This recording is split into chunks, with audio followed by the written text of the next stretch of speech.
agencies across the US and Canada. Happy to answer questions about fundraising. I've done some of it. Yeah, he's probably, I would say, I'm here, but yeah. I think Morgan probably has done it more recently and more effectively. And literally my fundraising was mostly cash flow.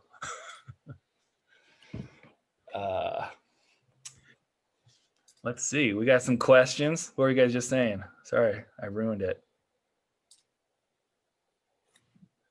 No, I was just saying hi to people. If Morgan's willing to give us a little bit of, his story on how fundraising went, that would be great. So I had no idea what a VC was when I started my company in 2015, and really didn't even think about fundraising. We just went out to launch a product, but we took investment from Y Combinator in 2017, and following YC, we raised 1.2 million from a number of angel investors and kind of smaller YC associated funds. And in October, and that was all, incidentally, I think one of the interesting parts to think about is like how you're raising your money. So that was kind of like a early pre-seed round, you'd call it these days. It was all on a YC safe. And recently we closed in October, I guess recently, it was a year ago, a seed round. It was a price round from a couple larger investors. After pitching very large investors, we ended up with kind of a niche transit investors in the end. So that was just under 3 million. So we've raised 4.2 total. Can I ask on the 1.2 million after YC, how did you decide on that number? So we knew nothing. So let's see, how did this work? So we finished YC. We're gearing up for demo day. I'm preparing my like presentation to give at demo day back when you saw people in person. And we sit down with Michael Siebel, who was doing our advising, and he said, "So how much are you raising?" As if that was something we were supposed to know. And we had no idea. And it's not a great answer for everyone here, but basically what he said is, we were like, we have no idea. And he said, well, it seems like everyone's raising at about a $6 million valuation this year. So how about you start trying to raise 500,000 at a $6 million valuation? And then we just kind of like went out doing that, eventually bumped it to an 8 million and raised just a bit over 1 million total on YC safes, just kind of rolling. It sucked. It was horrible. It's always taken me at least 3 months to raise however much money we're hoping to do every time. What are the phases involved in that 3-month period? So yeah, I think the first thing you want to do is you want to meet a lot of investors and meet a lot of founders. The most important kind of early stage step for us was telling your story, right? So like you start with the one line of what you do. Hi, I'm Morgan Conbere. I run Token Transit. Token Transit is a ticketing platform for public transit agencies, right?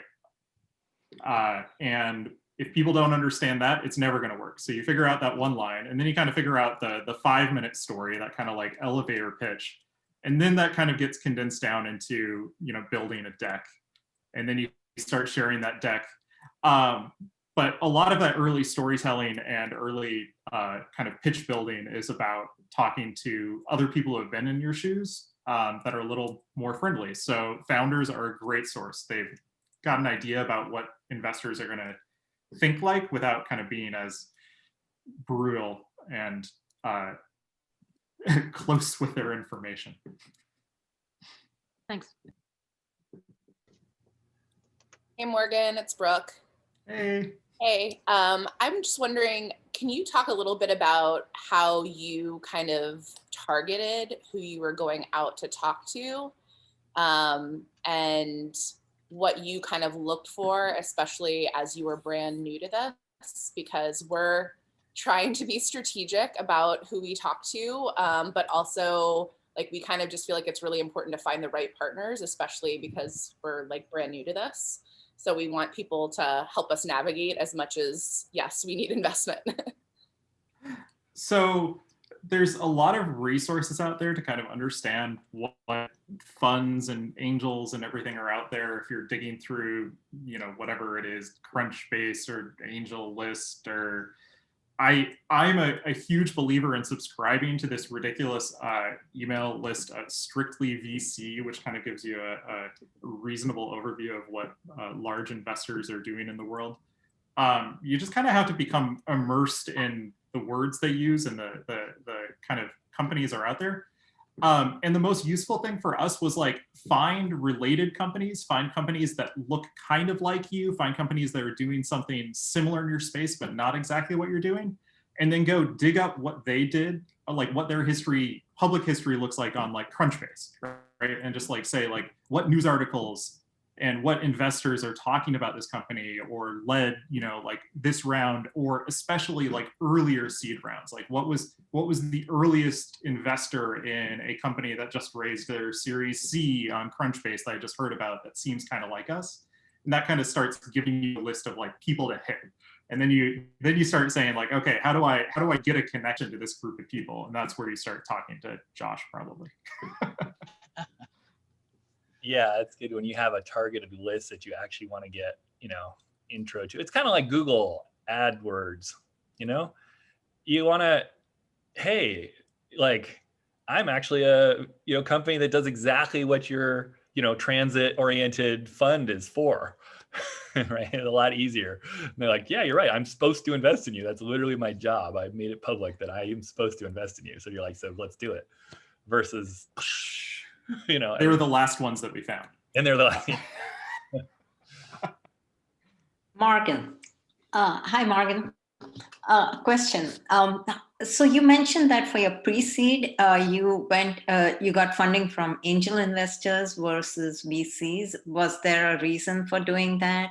That you first got the funding from angel investors and then went on to Yeah, VCs? totally. The VCs all said no.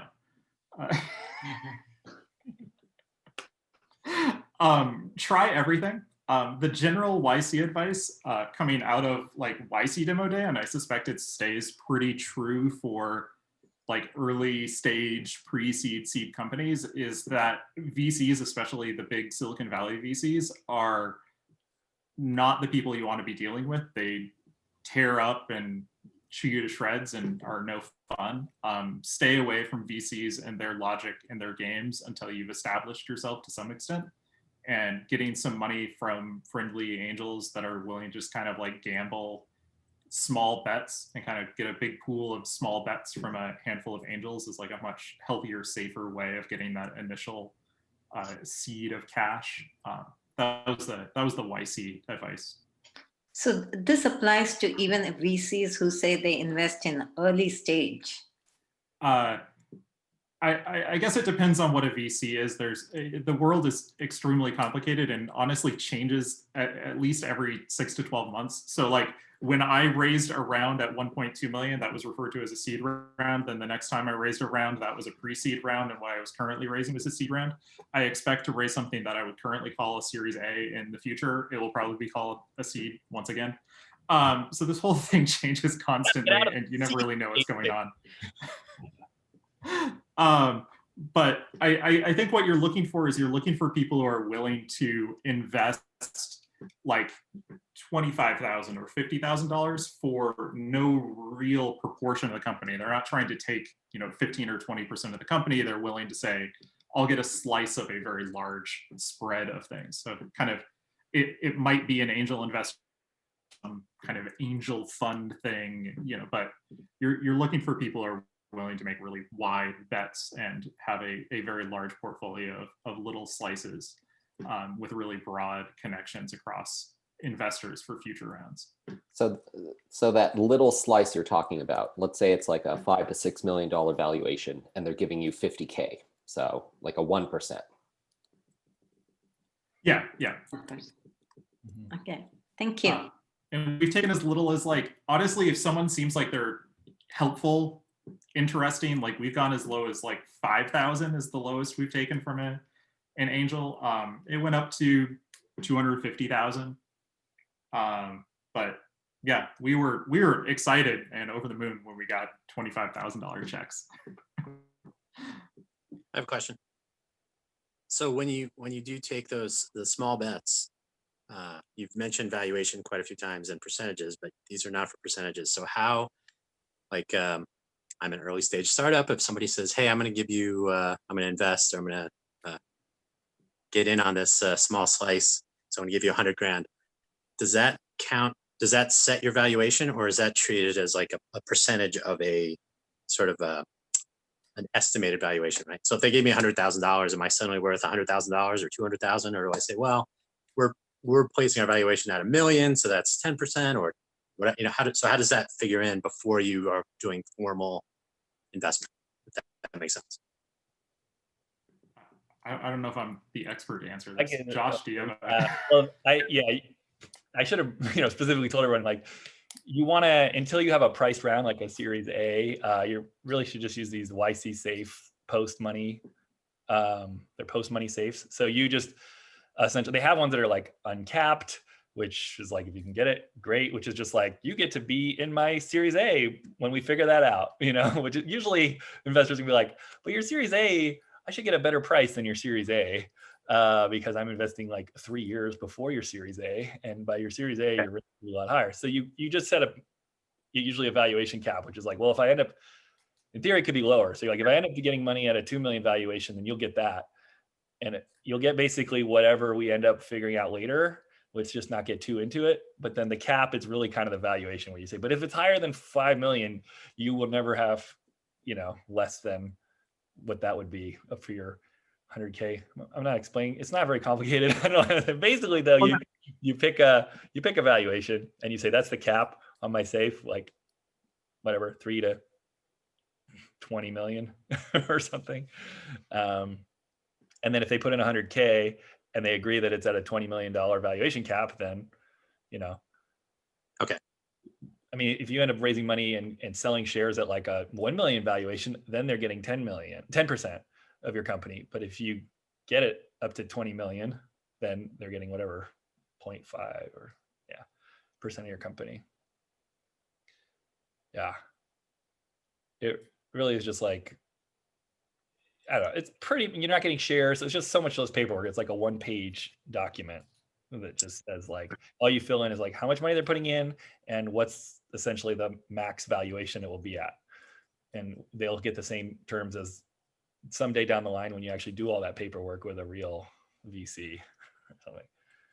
And then there's an option of like pro rata or not, if they're allowed to put more in, because so they don't get diluted at that point. Yeah, I think there was a question here just about what can you, like, what's the dynamics, or how do you pay yourself? What's your thoughts on that, Morgan, in your pre-seed round? Don't pay yourself until there's money in the bank. Was our take on it. But once we had money, we paid ourselves very little. I think in 2017 we started by paying ourselves $60,000. So give yourself something that looks like enough to live, is kind of the general rule. And as we've raised more and gotten closer to profitability, we've allowed ourselves as founders to have more and more livable, and pay your employees more than yourself. Yeah, it's actually, I mean, early on, that's kind of what probably, most of the money is for payroll, and they understand. I mean, if you're like, Elon Musk or something, they're going to be like, you're getting $1 salary, right? It's like, of course.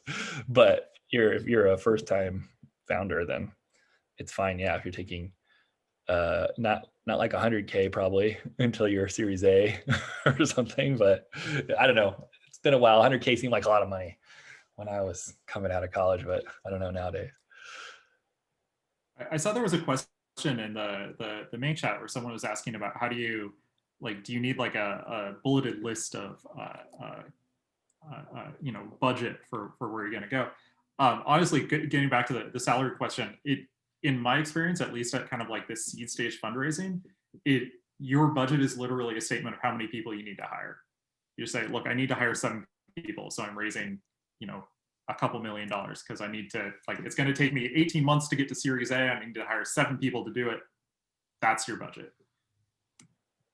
Yeah. And I guess, yeah, typically you want to like a, 18-month, but 2-year kind of round, because it's going to take you 3 to 6 months to raise. And you want to start when you're at least 6 months away from running out of money.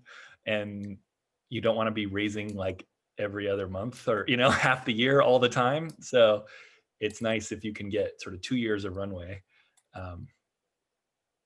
before you've got to get to the next round. But a lot of times it goes faster than you think, or you have to make it stretch, or you add a little series extension along the way. Yeah. So yeah, if you're like, to get to our next like real milestone, we're going to need 7 engineers and they're going to make $150K based on where we're in San Francisco or we're not, I don't know, whatever it is that you feel is reasonable. So you just do like, you know, 7 times 2 times 150K.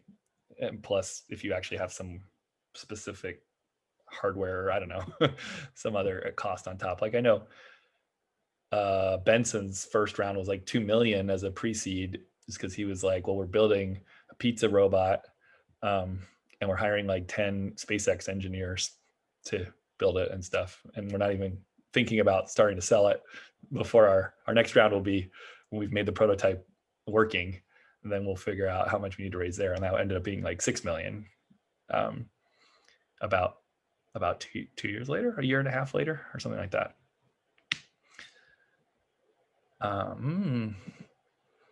But yeah, it's a weird thing, but you just have to do it a little bit. And it's kind of like talking to customers, talking to investors. You gotta talk to them, and get out the bugs, the first few, get better at it, and get one. But will help. I know, what's his name? Whitman was good at just like getting me a list of people that I was connected to or one away from on LinkedIn that he wanted to get introed to and asking me like, how good is your relationship actually with this person? Because just because you're connected on LinkedIn doesn't necessarily mean you're like, I don't know who that is. I don't remember how we got connected. But sometimes it's like, oh yeah, no problem. And it's funny though, because you'll get intros, like pretty much everyone will give you an intro, but there's like 2 kinds of intros. There's the, I'm giving an intro, I do not vouch for this person. You know, it's sort of like, you don't really say that, but it's kind of understood. And then there's like a real like, oh wow, this is my, like, I'm going to intro you to all these people. I am really vouching for you. And that's, you have that kind of intro, someone, you know, that actually has connections, you're probably going to fill up your round easily. Like, yeah, I know with Benson's recent one, or the first one, it was like, he was going to raise this really small round. And then he sort of bumped into a friend from high school who now worked at a VC. And he was like, well, we're thinking about doing robotic food stuff. And we're going to do a boba machine. And she was like, our like main guy is like obsessed with doing robotic pizza. So like, if you can, you know, if you can change to doing robotic pizza, then Avanan will, you know. And so he was like, we're open to that. I don't know. And got the intro, and the VC basically convinced them to do pizza. And then he's like, okay, we're leading the round. And let me intro you to, and, you know, and he just introed him to like 40 VCs that were all like, oh, he's leading the round. And it's basically his idea, you know? So he's like taking over the fundraising because he's kind of feels like it's his company now. And because it's his idea, or somewhat. And then they just had like a ton, and they had to actually like pick their favorite because they had too many offers, you know, because it wasn't like, oh yes, I will intro you via bulk email intro to my list of 60 people and nothing, you know. It was like real. And it's like, I'm not investing, but you guys are probably more interested in this kind of space, right? But it's too early for me, but blah, blah, blah. There's always some like, I'm not saying it sucks, but but I'm not invested, because you could always make an exception if you thought it was awesome, despite everyone. I mean, a few of them, right? They act like they're like, okay, well, if it's CalPERS or something, or they're like a government thing, and they've just literally like, oh, we cannot legally invest in you because of blah. But pretty much most, especially angel, seed fundy, whatever, they've got some guidelines of like, we do this or that, but the truth is they'll jump into a hot deal like that's totally not in their space. And so they kind of use that as an excuse. It's just a nice, easy way to say, oh, sorry, not in our space, not in our target market, or not in our thesis. But then they're like, oh, I changed my thesis. Josh, can you talk a little bit more about like what it looks like, the whole leading the round thing and having like a lead investor in that way, and how that comes about? Like, is it just because somebody gets really excited about your idea and says like, I want to help you with this, or is that something you actively kind of go out and look for? Yeah, I would say, I mean, in the early like pre-seed stages, they're called now, just like a largest check that's like your first check is your sort of your lead. Like with a Series A, it's really like there's someone who set the terms, they're putting in at least half the money probably, and they're really like leading the round. And they're kind of like saying, I don't want this other group in, or I think I want to bring these people in. And that actually happened like in Benson's pre-seed, that did happen, but that's pretty rare, I think. But it's more like, it's just someone who actually has conviction, and usually it's your first, like, one is half the battle, right? It's like your first check is kind of your lead. As long as your first check isn't like a 5K one from someone related to you, that, don't count that really. That's like friends and family still. But if you have sort of a disinterested party who's writing a,